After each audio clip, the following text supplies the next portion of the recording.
தமிழகத்தில் வருகின்ற ஏப்ரல் 19ஆம் தேதி நாடாளுமன்ற தேர்தல் நடைபெற உள்ளது. தேர்தலையொட்டி குண்டு வைத்து அசம்பாவிதம் ஏற்படுத்த சமூக விரோதிகள் நடவடிக்கை எடுத்திருப்பதாக உளவுத்துறைக்கு ரகசிய தகவல் கிடைத்தது. அதன் அடிப்படையில் மாநிலம் முழுவதும் உஷார்படுத்தப்பட்டு காவல்துறையினர் தீவிர சோதனையில் ஈடுபட்டு வருகின்றனர்.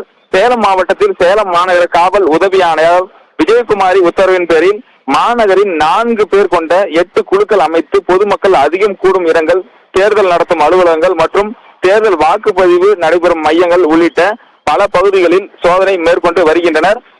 மேலும் சேலம் மாவட்ட ஆட்சியர் அலுவலகத்தில் அதாவது அந்த வாக்கு இயந்திரங்கள் வைக்கப்பட்டுள்ள இடம் மற்றும் வாக்கு சீட்டுகள் உள்ளிட்ட கொண்டு செல்லும் பாதைகள் முழுவதும் டெட்டர் கருவிகள் வைத்து சோதனை மேற்கொண்டனர். தொடர்ந்து பால் மார்க்கெட், அரசு மருத்துவமனை வளாகம், மாநகராட்சி அலுவலகம், பழைய பேருந்து நிலையம், புதிய பேருந்து நிலையம் உள்ளிட்ட பல்வேறு பகுதிகளில் சோதனை மேற்கொண்டு வருகின்றனர். இதே போல கொண்டலாம்பட்டி, அஸ்தம்பட்டி, சூரமங்கலம் மண்டலத்துக்கு உட்பட்ட பல்வேறு பகுதிகளில் வெடிகுண்டு தடுப்பு பிரிவு போலீசார் சோதனை மேற்கொண்டு வருகின்றனர். இந்த சோதனையானது வருகின்ற ஏப்ரல் 19ஆம் தேதி வரை பல்வேறு பகுதிகளில் தொடர்ந்து நடைபெறும் என்று காவல்துறையினர் தெரிவித்து வருகின்றனர்.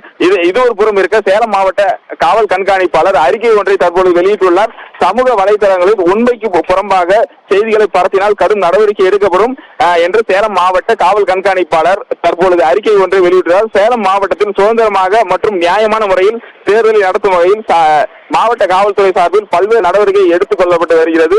இந்த நிலையில் பொதுமக்களுக்கு யாரேனும் இது போன்ற வதந்திகளை பரப்பினால் அவர்கள் அதாவது காவல்துறை வழங்கியுள்ள இந்த எண்ணில் புகார் அளிக்கலாம் என்று நம்பர் ஒன்றையும் தற்போது வெளியிட்டுள்ளார். 96 29 3 மற்றும் 90 203 ஆகிய எண்களில் தொடர்பு கொண்டு இது போன்ற வதந்திகளை பரப்புவோர் மீது புகார் அளிக்கலாம் என்று தற்பொழுது அறிக்கை ஒன்றை வெளியிட்டுள்ளார்.